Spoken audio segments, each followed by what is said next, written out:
that, we're going to bring our opener to the stage, so please welcome Brandon Cade.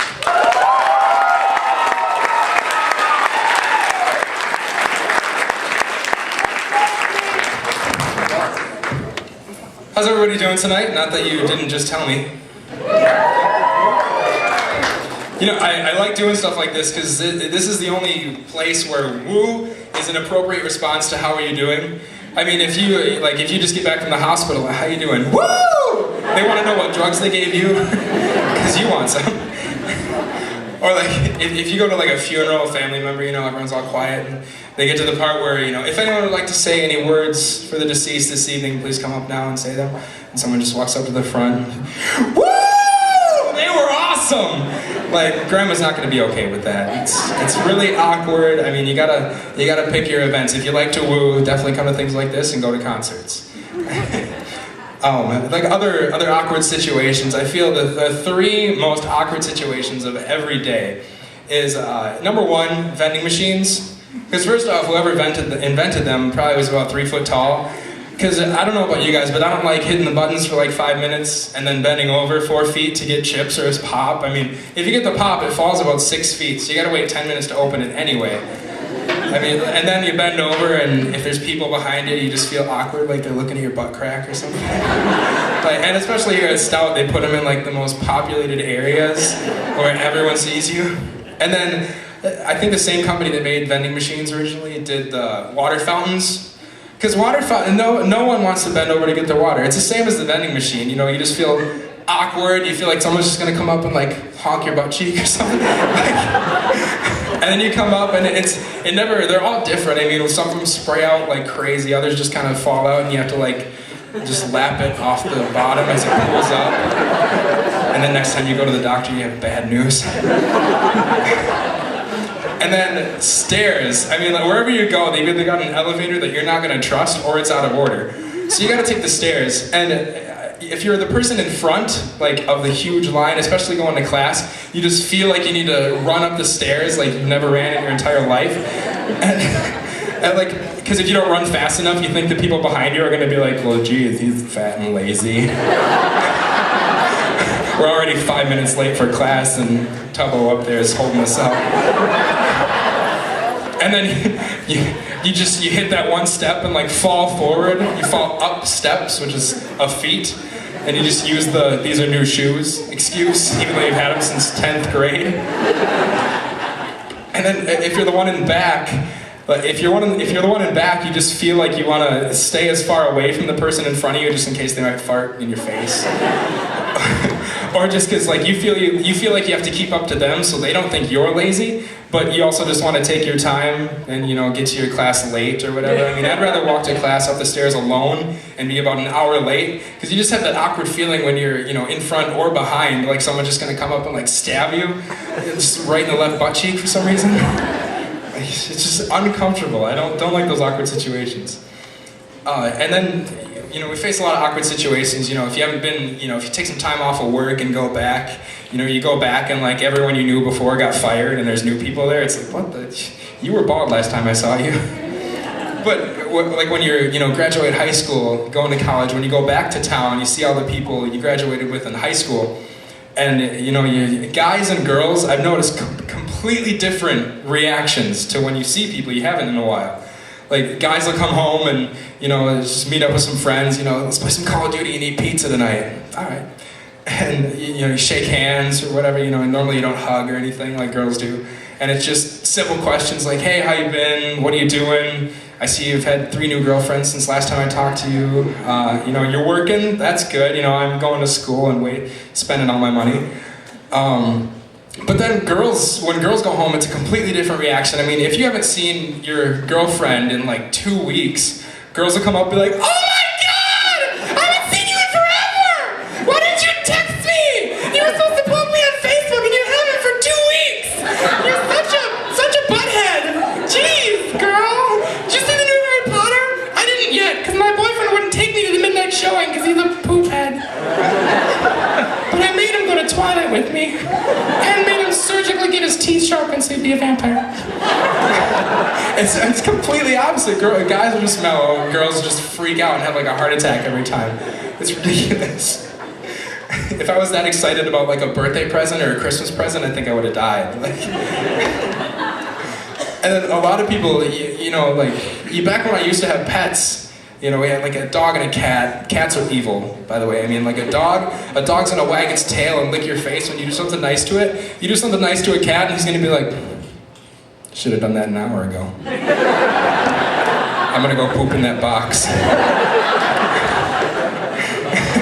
But, people they hold their animals to such a high caliber. Like, if we treated other people that we met like we treated a dog that we just met, I mean, you go to a pound, you're not like, that dog's ugly and fat, he's got a bad attitude. You're just like, oh, good boy. Scratch behind his ears, scratch his butt so his tail wiggles.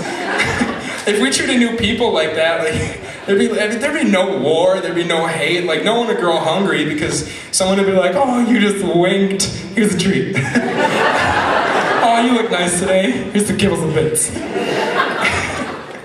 And it'd be so much easier because, I don't know about you guys, but if I meet someone for the first time, it takes me like a year before I know their name. And because we could all wear the name tags and it wouldn't be weird. I mean, you got a bone on your neck, says Brandon. Go up to someone, what's your name? Oh, Steve. Oh, it's nice to meet you, Steve. Oh, you like it? You like it? Scratch right there? That's good. It just eliminate everything. I mean, just start treating, the next time you see someone, when you see the Walmart greeter and they say, welcome to Walmart, be like, oh, here's a treat. I hit the fact how it is April 20th today, and it was about 37 this morning. I had to scrape my window when I got done with work today. It should be hot now. Like, I should be wearing shorts right now, and I'm still in jeans. And I noticed in the winter, I mean, if it's like 65 one day, everyone's outside, for some reason, like, even if you're like a video game addict, you'll like lug your computer and your TV outside, just 'cause it's so nice. Run an extension cord through the window. But when it's cold out, people want to stay inside, bundle up, and, summer's really hot and it makes fat people sweat, but it is the lazy man season. Because all you have to do is slip on your shoes, don't have to deal with that tying, just put on shorts, half the pants you had before, and you can just throw on a t-shirt, no zipping up jackets, nothing. Definitely lazy man season. But in the winter, you stay inside more often, and you watch a lot of TV, and that's when they have all the best shows, because they know you're just sitting inside doing nothing.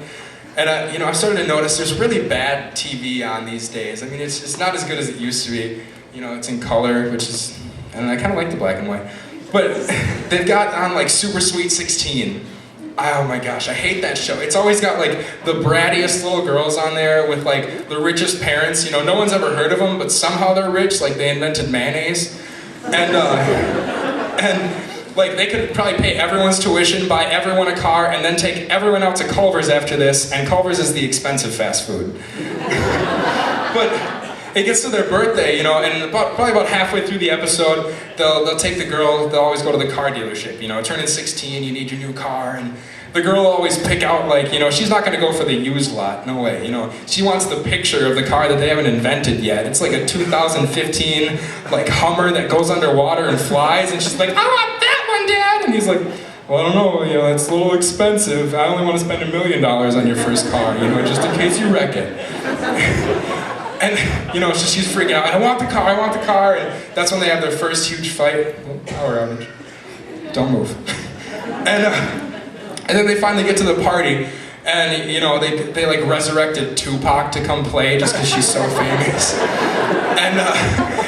And they get to the end of the party. It's always like the last thing, end of the episode, they bring out the car. She's freaking out, she thinks she got the car she wanted, but for some reason the parents always like to mess with the little girl. And they'll bring out like a 2005 like Grand Am, a car any of us would be fine with taking for free, but she's just like, I don't want that car! Homeless people drive that kind of car! Like, I wanted the car that I picked out! And she storms off. Well, then the parents bring out the real car, with like Tupac and Snoop Dogg driving it in for her. It's got spinning rims on it and like chia pets inside. Because they brought back Furbies because she liked them. And then, all her friends are yelling like, no, Shalika, Nika, Lika, Lika, Crystal Bay, come back. And, all the friends that she invited, but they only came because, you know, she wrapped the invitations in $100 bills. And she comes back and, you know, finally gets the car that she wanted. They like blow up the other car just for part of the party. And she's like, oh, thanks guys, I'm gonna have to burn down the house tonight when you're sleeping. I love you so much. And she grows up to be Paris Hilton. And another show, I mean, the original Man vs. Wild, that was cool, you know, Bear Grylls going out in the middle of nowhere. I don't know why he's the one everyone likes though, because there's a camera crew behind him doing everything he does with like a 50-pound camera. He's just got on like shorts and a t-shirt and a knife, and he's like, I'm risking my life. And they got a camera that like, Bear, I don't want to go next to the snakes. But for some reason, every single episode, he finds some way where he has to get naked.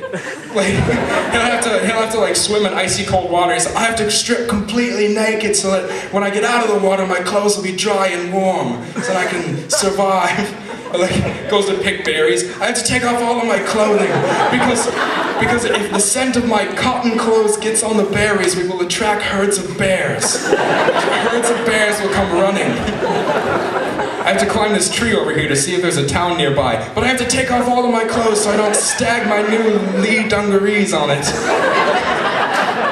I think we should like flip it around, do a wild versus man, put like a grizzly bear in a suit in an office setting, have him work for AT&T, someone calls in like, excuse me, I can't work my cell phone and I can't check Facebook when I'm in my car. Bear's on the other end just, you just hear people screaming in the background. She's like, excuse me, can I talk to an American, please? I can't understand your accents. Can I please speak to a manager? I'd like to see him try to get deer carcass on a minimum wage salary. Another show, Oprah. It's finally over. Finally over after 100 years or whatever. Yes, clap. Finally done. She can go spend her money on ponies now or something. But like, she'd always give away stuff on the show, you know, cars, like TVs if you were there on a bad day, a cheap day, like, you know, the week before Oprah's payday. But I always think, like, she never had kids. Like, I never heard of her ever having kids. I guess she bought, like, an orphanage or something, and she considers those her kids, but never actually had kids. But could you think if she did? Like, I'd love to be in the kindergarten class with Oprah's, you know, Oprah's son. His name's, like, Gravel or something weird, because they all name their kids like that. But he comes in on show and tell day, everyone's all psyched, they comb their hair that day, like picture day, and he gets up at the front of the class, hey everybody, today I'm showing you the iPad 7 my mom got me for Christmas. It's not out yet, and they haven't even made it yet, but my mom got it for me. And guess what? I brought in treats. Everyone has an iPod 7 under their desk. Everyone pulls out a little iPod under their desk. They're like doing paint on it, just putting glue all over it and glitter, bedazzle it. Teacher gets like 3 iPhones and an iPad. Next day, kids like, I brought more treats. There's like Escalade Power Wheels parked out by their lockers. Nike black tracksuits in every one of them. Everyone gets the Power Wheels. That would be amazing.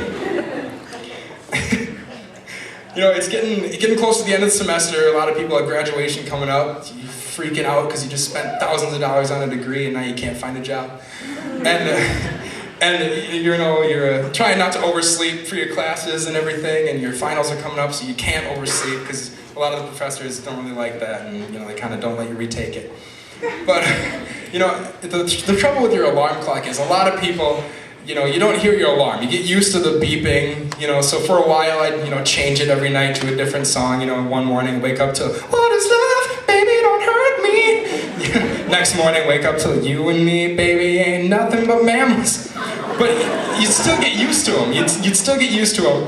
So I changed it to one now where I don't think I'm ever going to get used to it. And it excites me every morning I wake up to it. And you guys are probably going to know it. It's probably going to make some of you cry, you know, take you back to your childhood. Parents will probably get it because it came out when you were 20. Sorry, Mom. But all right, this is what it is. I'll sing it for you guys. Hopefully I don't do too bad.